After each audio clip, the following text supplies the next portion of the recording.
안녕하세요. 웹 크롤링과 클라우드 기법을 이용한 여론 분석을 발표할 박다빈, 이서진, 김도연입니다. 목차는 다음과 같습니다. 먼저 연구 동기와 목적을 살펴보겠습니다.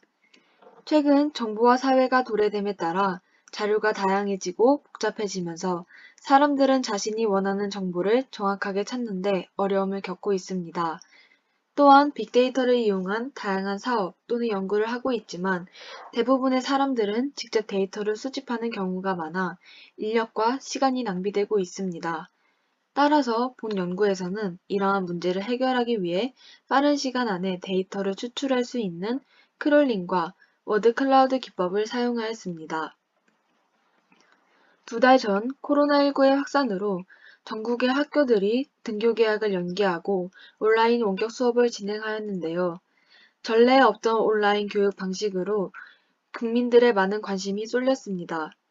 교육 플랫폼을 바꾼 이러한 국가적인 큰 사안은 국민들의 생각을 파악할 수 있는 여론조사가 필수적인데요. 많은 사람들의 의견을 직접 수렴한다면 시간이 낭비되고 정확도가 떨어지게 됩니다. 저희는 이 문제를 해결하기 위해 온라인 교육에 관한 기사들의 데이터를 추출하는 웹 크롤링 방식을 이용해 워드 클라우드 기법으로 여론을 효과적으로 나타내고자 합니다.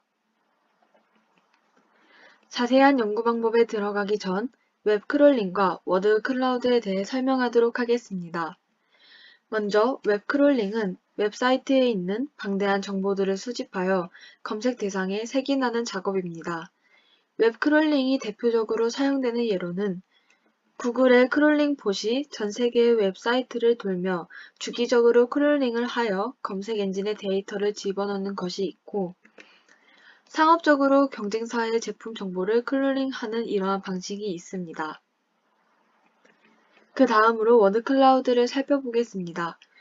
워드 클라우드는 메타데이터에서 얻어진 태그들을 분석하여 중요도나 인기도 등을 고려해 시각적으로 늘어놓아 웹사이트에 표시하는 것입니다.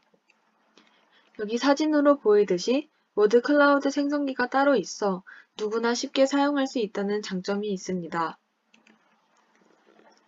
다음으로는 연구 방법과 결과입니다.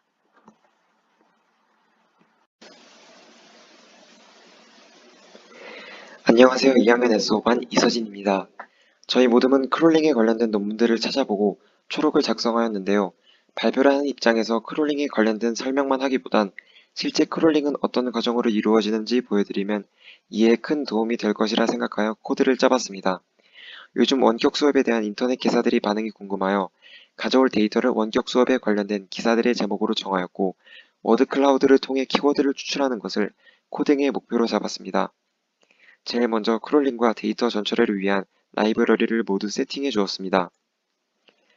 다음은 본격적인 크롤링을 위한 코드인데요. 핵심 부분만 설명해 드리도록 하겠습니다. 기사 제목 데이터를 가져오기 위해 URL에 네이버 뉴스를 검색하면 나오는 주소를 입력했고요. 리퀘스트 함수를 통해 페이지의 모든 텍스트 정보를 가져왔습니다. 이 사진은 네이버 원격 수업 관련 뉴스 페이지의 HTML 코드인데요. 이 중에서 기사의 제목들만 가져오기 위해 기사 제목에 해당하는 태그만 긁어왔습니다. 코드를 실행시켜 보면 정제되지 않은 제목 데이터를 불러왔다는 것을 알 수 있습니다. 그래서 데이터를 정제시키기 위해 전처리 과정을 진행했습니다. 먼저 세종사전을 실행시키고 아까의 데이터를 리스트 형태에 담아줬습니다. 그 다음 과정은 형태소 분리인데요. 밑에 보시면 온라인이라는 단어는 명사, 에라는 단어는 조사로 표기된 것을 보니 잘 분리가 되었다고 볼 수 있습니다. 이어서 키워드 추출을 위해 명사만 뽑아오고 여기에 더해서 두 글자 이상만 추출하도록 했습니다. 이제 거의 모든 단계가 끝났습니다. 워드 클라우드의 키워드는 빈도수를 기반으로 만들어지기 때문에 단어들을 카운트 해왔습니다. 사진을 통해 빈도수 순으로 정렬이 잘 됐다는 것을 알 수 있습니다. 이제 모든 준비는 끝났으니 워드 클라우드를 생성해주면 됩니다. 단어가 너무 많거나 적으면 의미가 없어지기 때문에 125개 정도로 설정을 하여 워드 클라우드를 만들었습니다. 저는 이것을 보고 나름대로 해석을 해봤습니다. 먼저 학원이라는 단어인데요. 원격 수업이 진행되면서 학생들이 학원에 많이 의존을 하고 있다는 생각이 들었습니다. 다음은 갈등이라는 단어인데요. 이것은 온라인 부정행위, 대학 등록금 반환 문제 등 원격 수업에 많은 문제들이 존재한다는 것을 암시하는 것 같습니다. 지금까지 크롤링에서부터 워드 클라우드까지 전체의 과정을 보여드렸는데요. 제 설명이 여러분들이 크롤링을 이해하시는데 큰 도움이 됐으면 합니다. 마지막으로 여러가지 크롤링 활용 분야에 대해 발표하겠습니다. 기업의 고객 정보 및 마케팅 정보, 금융 데이터, 국내 지리 정보와 같은 데이터들의 공통점은 무엇일까요? 바로 데이터의 양이 어마어마하다는 것입니다.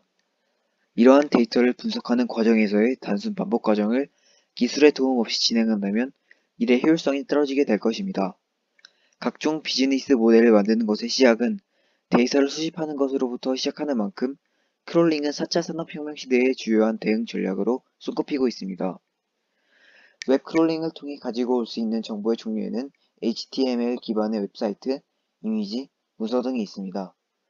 얻을 수 있는 정보의 종류와 양이 많아 활용할 수 있는 분야도 다양합니다. 자동으로 대량의 정보를 수집하는 크롤링의 장점을 활용해 다양한 대화 지식이 필요한 챗봇 구현이나 빅데이터 분석 연구에도 활용할 수 있습니다. 우리가 자주 이용하는 구글과 네이버가 다양한 검색 서비스를 제공할 수 있는 이유도 수많은 웹사이트를 크롤링하기 때문입니다.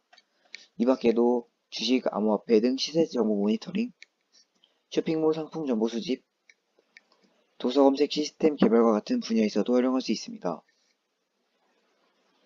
이상으로 발표를 마치겠습니다. 감사합니다.